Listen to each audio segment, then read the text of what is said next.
Hi friends, welcome to spicy hand. நம்ம இந்த வீடியோவில் என்ன பார்க்க போகிறோம் அப்படின்னு பார்த்தீங்கன்னா, ஒரு சூப்பரான ஒரு vlog தான் வந்து பார்க்க போகிறோம். எனக்கு எப்போவுமே வந்து ஏரோப்ளைன் பார்க்குறதுக்கு ரொம்பவே பிடிக்கும். அதனால் அது சவுண்டு கேட்டாவே குடுகுடுன்னு வந்து வெளியில் வந்து நின்றுவேன். இன்றைக்கி சண்டே 11 போல் ஆயிடுச்சு. ஆனால் ஸ்டில் வந்து நான் இன்னும் குக்கிங் வந்து ஸ்டார்ட் பண்ணல. ரொம்ப லேட்டாக தான் எல்லோரும் எழுந்திரிச்சோம். கொஞ்சம் வந்து பார்த்திங்கன்னா லிவிங் ரூமோட மேக் ஓவரும் உங்களுக்கு நான் ஷேர் பண்ணியிருக்கேன். கர்டைன்ஸ் ஆர்டர் பண்ணி ரொம்ப நாள் ஆயிடுச்சு. பட் ஆனால் நான் இன்னும் போடாமல் இருக்கேன். சித்துக்குட்டிக்கு வந்து உடம்பு சரியில்லாமல் ஹாஸ்பிட்டலில் அட்மிட் பண்ணி அவனை வந்து தேத்தி எனக்கு கொண்டு வரத்துக்கே ரொம்ப டைம் எடுத்துருச்சு. சித்து வந்து நியர்லி வந்து பார்த்திங்கன்னா 7 days வந்து ஹாஸ்பிட்டலைஸ்டு ஆனால் ஹெவியான ஃபீவருங்க. 104 103 தான் இருந்துச்சு. அவனை கொஞ்சம் நான் சரி பண்ணி கொண்டு வரத்துக்கே அவன் ரொம்ப போய் இழைச்சிட்டான்.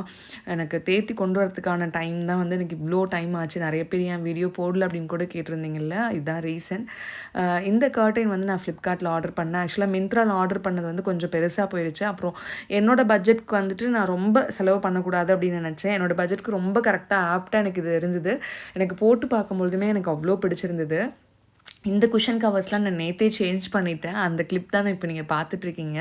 குஷன் கவரும் அதே மாதிரி வந்து பார்த்திங்கன்னா இது வந்து கொஞ்சம் காஸ்ட்லி தாங்க. நான் மிந்த்ராவில் தான் வாங்கினேன். ஏன்னா எனக்கு வந்து இந்த மாதிரி தான் வேணும் அப்படின்னு நினச்சி நான் வாங்கினேன். ரொம்ப நல்லா இருந்துச்சு. ஃபுல்லாகவே வந்து பார்த்திங்கன்னா எம்ப்ராய்டரி டிசைன் இருக்கிற மாதிரி பார்க்குறதுக்கு ரொம்ப ராயலாக இருக்கும். நீட்டாகவும் இருந்துச்சு. க்ரே வித் எல்லோ தான் நான் வந்து தீமில் தான் லிவிங் ரூம் நான் ரெடி பண்ணணுன்னு நினச்சேன். அதே மாதிரியே எனக்கு வந்து மிந்த்ராவில் அமைஞ்சது. கொஞ்சம் காஸ்ட்லி தான். இதோட ப்ராடக்ட்டோட லிங்க் எல்லாருமே நிறைய பேர் கேட்பீங்க. நான் கண்டிப்பாக ஹோம் டூர் வந்து நான் போடுவேன் பார்த்தீங்கன்னா, அப்போ நான் உங்களுக்கு வந்து நான் ஷேர் பண்ணுறேன். சப்போஸ் உங்களுக்கு எதோட லிங்க்லாம் நீங்கள் கேட்குறீங்களோ அதோட லிங்க் எல்லாமே நான் ஷேர் பண்ணுறேன். எல்லோ கலர் பிடிச்சவங்களுக்கு வந்து கண்டிப்பாக வந்து குஷன் கவர் எல்லோவில் போடாமல் இருந்தால் எப்படி அப்படிங்கிற மாதிரி ஆர்டர் பண்ணேன். ஆக்சுவலாக க்ரே வித் எல்லோ ரொம்ப நல்லா போகும்னு எனக்கு தெரியும். அதனால் ஓகே அப்படின்னு சொல்லிட்டு அந்த டீமில் தான் நான் வந்து ரெடி பண்ணேன். பட் ஆனால் எனக்கு கர்டைன் வந்து பார்த்திங்கன்னா க்ரேயில் போனால் ரொம்ப வந்து டார்க் அடிச்சிருமோ ரூம் அப்படிங்கிற மாதிரி யோசனை இருந்தது. சப்போஸ் ஃப்யூச்சரில் வேணும் அப்படின்னா நம்ம வேறு கலர்ஸ் கர்டைன்ஸ் நம்ம மாற்றணும், ரூமோட லுக் வந்து நான் கம்ப்ளீட்டாக சேஞ்ச் பண்ணி பார்க்கணுன்னா நான் வேறு கலரில் ஆர்டர் பண்ணுவேன். அப்போ ஆர்டர் பண்ணுறப்ப நான் என்ன கலர் பண்ணுறேன் அப்படின்றது எல்லாமே பார்க்கலாம். அதுக்கப்புறம் நான் ஒரு வால் ஆர்ட் வந்து நான் ஆர்டர் பண்ணியிருந்தேன். இந்த பிளாங்கெட்டை பார்க்கும்போது ஐயோன்ற மாதிரி இருந்ததுனால தூக்கி வீசிட்டேன். ஆக்சுவலாக வந்து இது விண்டோ வந்து டிவிக்கு ஆப்போசிட்டாகவே இருக்குமாங்க. அதனால் கிளார் அடிக்குதுன்னு சொல்லிட்டு ஒரு பிளாங்கெட் எடுத்து போட்டிருந்தேன். இந்த வால் ஆர்ட் வந்து நான் லிவிங் ரூமுக்காக வாங்கியிருந்தேன். நம்ம தீம்க்கு ரொம்ப அழகாக வந்து சூட் ஆச்சு. அதே மாதிரி ஒவ்வொரு திங்ஸ் வாங்கும்போது ரொம்ப யோசித்து தான் நான் வாங்கினேன். இப்படி தான் இப்போதைக்கு நான் வீட்டை அரேஞ்ச் பண்ணியிருக்கேன். கண்டிப்பாக நல்லா இருக்கான்னு சொல்லுங்கள். எனக்கு கொஞ்சம் திருப்தியாக இருக்கும். குட்டீஸ்லாம் எந்திரிச்சு பெட் அப்படி தலைகீழ பண்ணி போட்டிருந்தாங்க. சரி ஓகே க்ளீன் பண்ணிடலாமேன்னு சொல்லிட்டு இப்போ தான் பெட்ஷீட்ஸ்லாம் எடுத்து வச்சுட்ருக்கேன். பெட்ஷீட்ஸ்லாம் இன்றைக்கி மெஷினில் போட்டு எடுக்கணும்.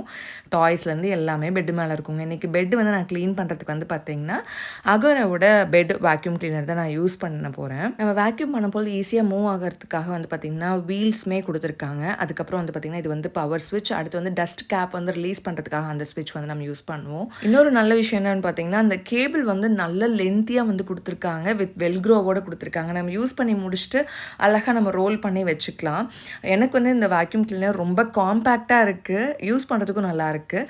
அதுக்கப்புறம் கூடவே வந்து ஒரு யூசர் மேனுவலும் கொடுத்துருக்காங்க. இப்போ வந்து பார்த்திங்கன்னா நம்ம அந்த டஸ்ட் கேப் ரிலீஸ் பண்ணக்கூடிய அந்த பட்டன்ஸ் இது பண்ணிவிட்டு நம்ம வந்து கேப் வந்து ரிலீஸ் பண்ணிக்கலாம். உள்ளே வந்து பார்த்திங்கன்னா ஃபில்டர் வந்து கொடுத்துருக்காங்க.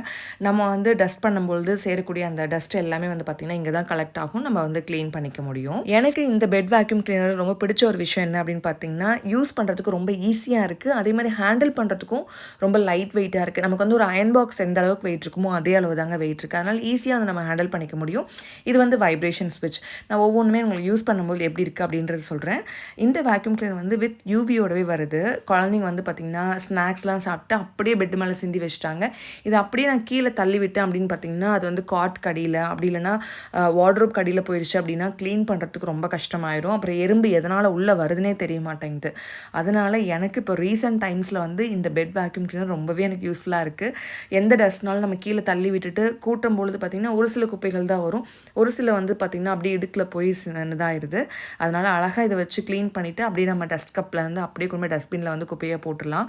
ஆனால் க்ளீன் பண்ணும்பொழுது தான் இதில் இவ்வளோ டஸ்ட் இருந்ததா அப்படின்ற மாதிரி நமக்கு தோணும். இப்போ பெட்டை வந்து க்ளீன் பண்ணிவிட்டு பெட்டெல்லாம் ஃபுல்லாக மேக் பண்ணியாச்சு. இதுக்கப்புறம் வந்து பார்த்திங்கன்னா கையோடவே சோஃபாவும் க்ளீன் பண்ணிடலாமே பண்ணிடலாமே அப்படின்னு சொல்லிட்டு க்ளீன் பண்ண ஆரம்பித்தேன்.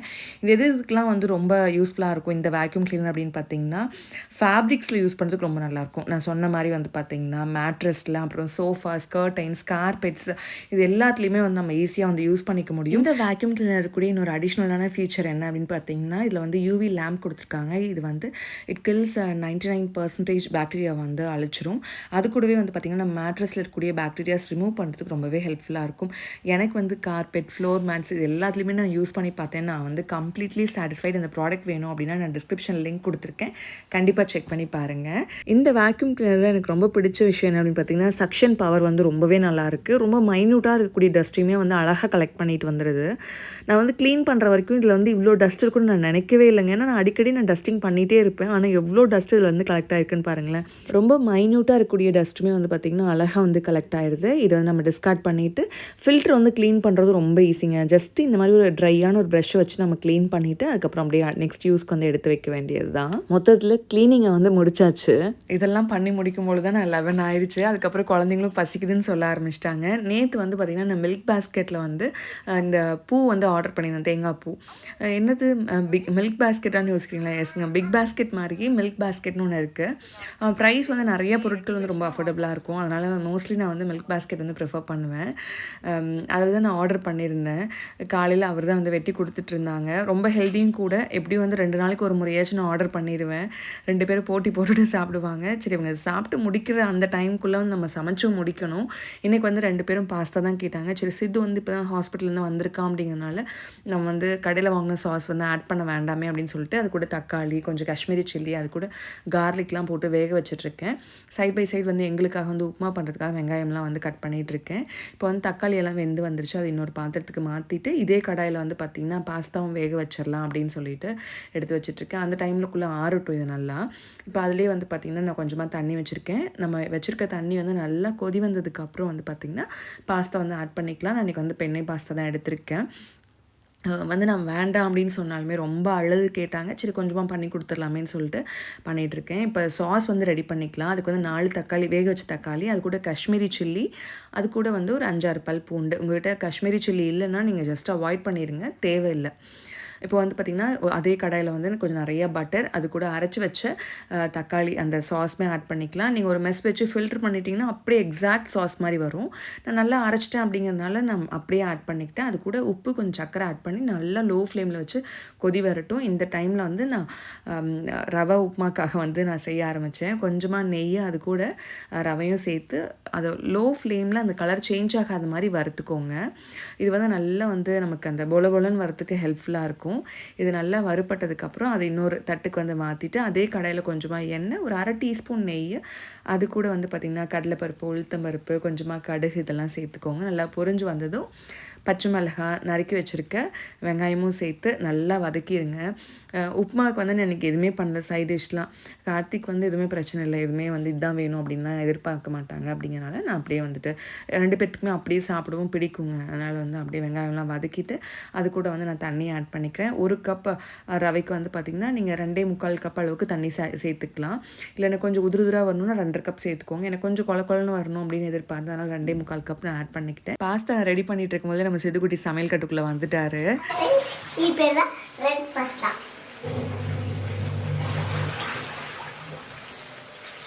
அது ரவா உப்புமா,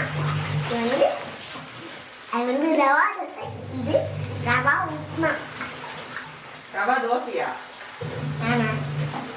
ரவா உப்புமா பண்றேன், ரவா தோசை பண்ணலையே நான். எங்க அம்மா ஒரு பைட்டை கட்சி, அதனால நாங்கள் தினமும் செய்வோம். அம்மா இந்த பாஸ்தா வேலையெல்லாம் எக்ஸ்பர்ட்டு, ஆனால் ரவா இல்லைலாம் இங்கே எக்ஸ்பர்ட்டும் இல்லை. ஓ, அம்மா வந்து பைத்தி கட்சியா? சரி, சொல்லிட்டல, இனிமேல் பாரு, இனிமேல் உனக்கு சமைச்சு தர மாட்டேன். ஹாஸ்பிட்டலில் யார் வந்து உங்க கூட இருந்தா? பைத்தி கட்சி வந்து இருப்பாளா? இருப்பாளா? சரி.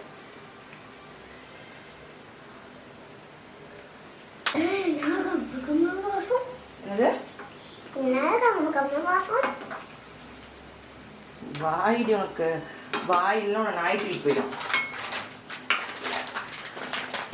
மூஞ்ச கொஞ்சம் காட்டு.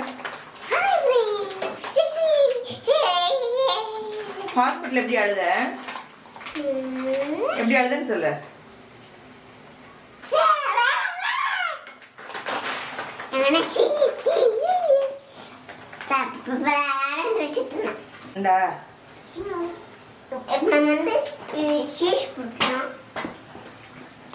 நீ கம் செஃப் ஆயிடுறியா சித்து? சித்து வந்து இப்போ பயங்கரமாக பேச ஆரம்பிச்சிட்டான். நாங்கள் 2 பேரும் இப்படி தான் வாக்குவாதம் பண்ணிகிட்டே சமைச்சு முடித்தோம். சித்து வந்து ஜஸ்ட் அப்படியே விளையாட்டாக தாங்க பேசினா. நீங்கள் வந்து அதை வந்து பெருசாக எடுத்துகிட்டு ஏன் குழந்தை இப்படியெல்லாம் பேசுகிறான் அப்படின்லாம் கேட்காதீங்க. இப்போதைக்கு நான் அப்படியே வந்து அவன் என்ன பேசுகிறானோ அப்படியே என்ஜாய் பண்ணிப்பேன். நிறையா நேரத்தில் கரெக்ட் பண்ணிடுவேங்க. கண்ணை இப்படிலாம் சொல்லக்கூடாது அப்படின்னா அது அப்படியே வந்து கேட்டுப்பான். இப்போ வந்து பார்த்திங்கன்னா நான் பாஸ்தா ஜஸ்ட்டு டேஸ்ட் பண்ணி பார்த்தேன். சப்போஸ் நீங்கள் வந்து ஹோம்மேட் சாஸ் வந்து நான் பண்ணணும் அப்படின்னா கண்டிப்பாக இந்த மெத்தட் நீங்கள் ட்ரை பண்ணுங்கள். ரொம்பவே நல்லாயிருக்கும். நான் இது வந்து பார்த்திங்கன்னா ஆல்மோஸ்ட் 10 to 12 இயர்ஸ் வந்து இப்படி தான் நான் பண்ணிகிட்ருக்கேன். ரொம்பவே நல்லாயிருக்கும். இது வந்து பார்த்திங்கன்னா ஸ்பெகட்டி இது மாதிரி பெண்ணை பாஸ்தா எல்லாத்துக்குமே ரொம்ப நல்லாயிருக்கும். எல்லாருமே சாப்பிட்டு முடிச்சாச்சு. நம்ம சித்துக்குட்டி வந்து நான் வந்து வேக்யூம் கிளீனர் வச்சு நான் க்ளீன் பண்ணுறேன் அப்படின்னு சொல்லிட்டு அவன் ஏதோ பண்ணிகிட்டு இருந்தான். நம்ம என்ன வேலை பண்ணுறோமோ அதை அப்படியே ரெப்ளிகேட் பண்ணுறது தான் ஐயோட வேலைங்க. அவர் வந்து நான் சோஃபாலாம் வந்து நான் க்ளீன் பண்ணுறேம்மா அப்படின்னு சொல்லிட்டு பண்ணிகிட்டு இருந்தான். ஆக்சுவலாக அவன் வந்து தூக்கி ஹேண்டில் பண்ணுற மாதிரி தான் இருக்குது. அப்படிங்கிறதுனால அவன் ஈஸியாக தூக்கி அதை இதையும் க்ளீன் பண்ண ஆரம்பிச்சிடுறான். சித்துவோட ஹெல்த் பற்றி நிறைய பேர் வந்து விசாரிச்சிங்க. ஆக்சுவலாக சித்துவுக்கு வந்து பார்த்திங்கன்னா ஒரு 4 days பக்கம் ரொம்ப ஹெவியான ஃபீவர் இருந்தது. நான் சிரப் கொடுத்தாலுமே வந்து ஃபஸ்ட்டு கொஞ்சம் குறைஞ்ச மாதிரி இருந்தது. அப்புறம் குறையவே இல்லைங்க ஃபீவரை.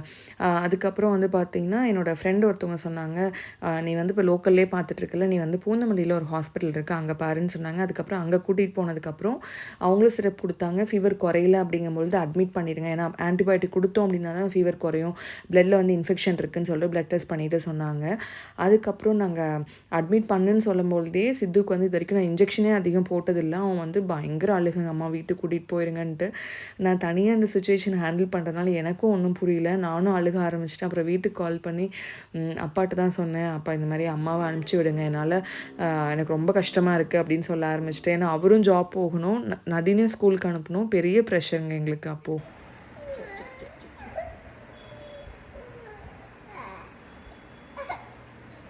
ஹாஸ்பிட்டலில் அட்மிட் பண்ணி ஒரு 2 days கழிச்சு தான் வந்து பார்த்திங்கன்னா அம்மா வந்து ஊர்லேருந்து வந்தாங்க. அம்மா ஊர்லேருந்து வரத்துக்கு வந்து பிக்கப் பண்ணுறதுக்காக நான் தான் வந்து பார்த்திங்கன்னா பஸ் ஸ்டாப்பில் வந்து இருந்தேன். அரௌண்டு 4:30 கிட்ட வந்து வெயிட் பண்ணிகிட்டு இருந்தேன். எங்கள் வீட்டிலேருந்து பார்த்திங்கன்னா ஒரு 10 கிலோமீட்டர் கிட்ட வந்து ட்ராவல் ஆகி வரணும். நான் ஸ்கூட்டி எடுத்துகிட்டே வந்துட்டேங்க. ஸ்கூட்டி அங்கே நின்றுட்டுருக்கு.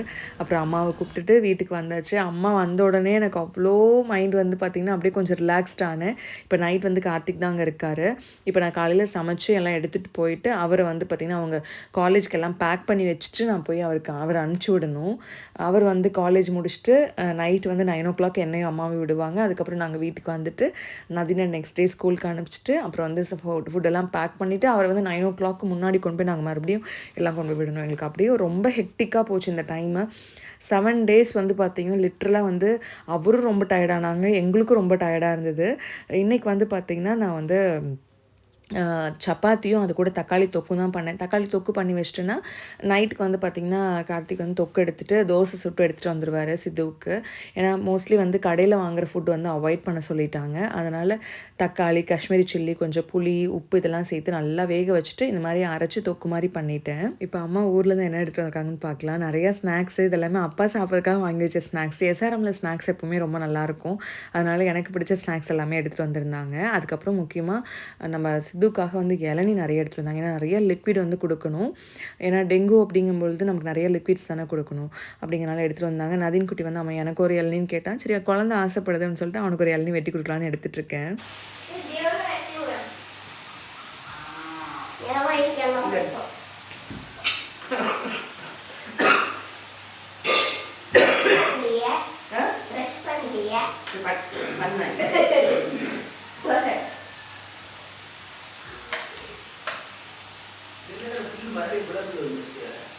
பசங்க விளையாடவே முடியலமா.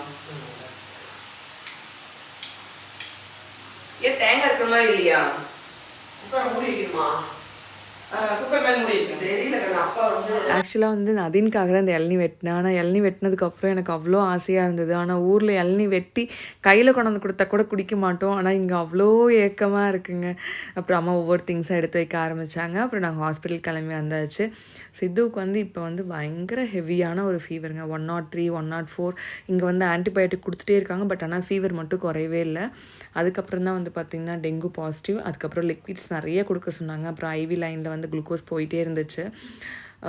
இந்த ஃபேஸ் வந்து நான் உண்மையிலுமே அவ்வளோ ஸ்ட்ரகிள் ஆனேங்க. நிறைய நேரத்தில் நான் வந்து அழுதேன். எனக்கு வந்து நதின் சிதுவுக்கு வந்து இந்த உடம்பு விஷயத்தில் ஏதாவது ஒரு சின்ன விஷயம் நடந்தாலும் வந்து என்னால் தாங்கவே முடியாது. ஹாஸ்பிட்டலில் அட்மிட் பண்ணுங்கன்னு சொன்னப்போ வந்து எனக்கு அப்படி ஹாஸ்பிட்டல் கூட பார்க்கல, அப்படி ஒரு அழுகுங்க. அவனும் அழுகிறான், நானும் அழுகிறேன், நிறைய பேர் என்னை பார்க்குறாங்க அப்படின்னு தோணுது.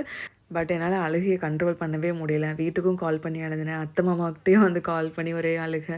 அவங்களால வந்து ரொம்ப முக்கியமான ஒரு வேலை இருந்தது அப்படின்னாலும் அவங்க வந்து 2 நாள் கழிச்சு வரேன்னு சொன்னாங்க. அப்புறம் அப்பாட்ட கால் பண்ணி அழுத உடனே சரி நான் அம்மாவை அனுப்பிச்சி விடுறேன், ரொம்ப இது பண்ணிகிட்டு இருக்காத, வந்து ஒன்று சரியாயிடும் அப்படின்னு சொன்னாங்க. ஒரு 7 டேஸ் இப்படி தான் போச்சு. பட் வந்து 8th டே எப்படி இருக்காருன்னு பாருங்களேன்.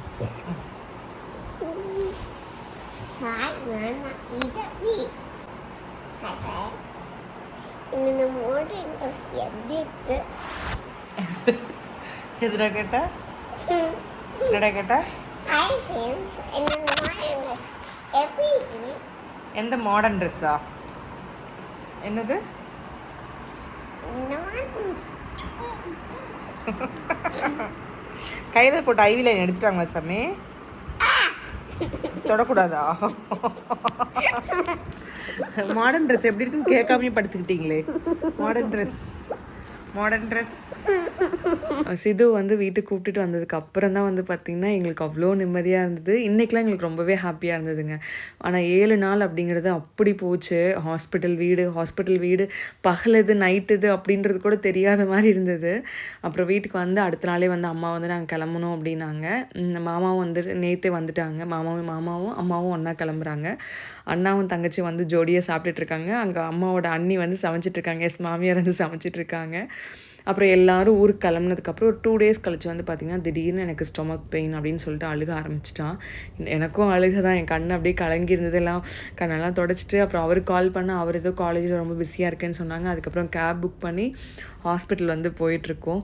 அப்புறம் ஹாஸ்பிட்டல் போனதுக்கப்புறம் வந்து பார்த்திங்கன்னா டாக்டர் வந்து சொன்னது வந்து இது வந்து டெங்குக்கு வந்து உண்டான ஒரு இது தான், சைட் எஃபெக்ட்ஸ் மாதிரி வர்றது தான், இது ஒன்றும் பிரச்சனை இல்லை, நிறைய ஆன்டிபயோட்டிக்ஸ் கொடுத்ததுனால வந்து ஃபுட் வந்து ரொம்ப லைட்டாக கொடுங்க அப்படின்னாங்க. அப்புறம் ஒரு 1 வீக் வந்து கொடுத்ததுக்கப்புறம் நார்மல் ஆகிட்டான். இப்படி தான் வந்து எங்களோட ஹாஸ்பிட்டல் கதை வந்து போச்சு. இப்போ மறுபடியும் நம்மளோட ரொட்டீனுக்கு வருவோம். சண்டே வந்து காலையில் உப்புமா இதோட முடித்தோம் பார்த்திங்களா, என்னது பாஸ்தாவோட முடிச்சோம்ல. ஈவினிங் வந்து பார்த்திங்கன்னா மீன் வந்து பிடிக்கிறேன்னு போனாங்க. கடைசியில் வாங்கிட்டு வந்தாங்க. அதை வச்சு ஒரு சூப்பரான ஒரு வறுவல், அதுக்கப்புறம் பார்த்திங்கன்னா மாங்காய் போட்டு மீன் குழம்பு வச்சேன். ஈவினிங் வந்து இப்படி தான் வந்து எங்களுக்கு முடிஞ்சது. ஒரு நல்ல ஒரு இஞ்சி டீயோடு வந்து பார்த்திங்கன்னா அந்த ஈவினிங் வந்து போச்சு. நைட்லாம் சாப்பிட்டு முடிச்சதுக்கப்புறம் எல்லாத்தையும் தூங்க வச்சுட்டு நான் பண்ண வேலை தான் கொஞ்சம் டீக்ளட்டரிங் அப்படின்னு சொல்லி ஸ்டார்ட் பண்ணேன். ஏன்னா பெட்ரூம் வந்து அங்கங்கே வந்து பார்த்திங்கன்னா வீட்டுக்கு நம்ம ஊருக்கு எடுத்துகிட்டு போகிற சூட்கேஸ், அப்புறம் வந்து நிறைய கார்ட்போர்ட் பாக்ஸ், ஒன்றில் வந்து டாய்ஸ் இருக்குது, ஒன்றில் வந்து தேவையான திங்ஸ் அப்படி இப்படின்னு சொல்லிட்டு நிரம்பி இருந்தது. அதை ஒரு வழியாக க்ளீன் பண்ணலாமேன்னு உட்காந்தேன். ஆனால் டீக்ளட்டர் பண்ணும்பொழுது தான் தெரியுது எவ்வளோ டாய்ஸ் வந்து உடஞ்ச டாய்ஸ் கிடக்குது, எது தேவையில்லை அப்படின்ற மாதிரி நிறையா விஷயங்கள் இருந்தது. ஓரளவுக்கு அப்படியே க்ளீன் பண்ணி முடிச்சுட்டு அந்த டே வந்து அப்படியே எனக்கு பீஸ்ஃபுல்லாக முடிஞ்சுது. நிறைய பேர் சித்துவோட ஹெல்த் அப்டேட் பற்றி கேட்டிருந்தீங்க. இப்போ ரொம்பவே நல்லா இருக்கான். இந்த ஹேண்ட்பேக் வந்து நான் சொல்லியே ஆகணும். ரொம்ப நாள் நான் யூஸ் பண்ணேன், ரொம்ப எனக்கு உழைச்சிது. பட் ஆனால் இப்போ ஜிப்பு போயிடுச்சு. அது சரி எடுத்து வைக்கலாம், ஊருக்கு போகிறப்ப ஜிப் வந்து போட முடிஞ்சால் போட்டுக்கலாம் அப்படின்னு சொல்லிட்டு எடுத்து வச்சிட்ருக்கேன். அப்புறம் என்னோடய பவுச்சஸ் ஒன்றில் வந்து பார்த்திங்கன்னா ஸ்டிக் பென்ஸு, இதெல்லாமே மார்க்கர்ஸ் இதெல்லாமே வச்சுருப்பேன். அதெல்லாமே எடுத்து வச்சுட்டு அப்படி தான் வந்து க்ளீனிங் அந்த நைட் வந்து நான் முடித்தேன். ஹோப் இந்த வீடியோ பிடிச்சிருக்கோம் அப்படின்னு நினைக்கிறேன். வேறு ஒரு இன்ட்ரெஸ்டிங்கான வீடியோவில் பார்க்கலாம். தேங்க்ஸ் ஃபார் வாட்சிங். Bye, take care.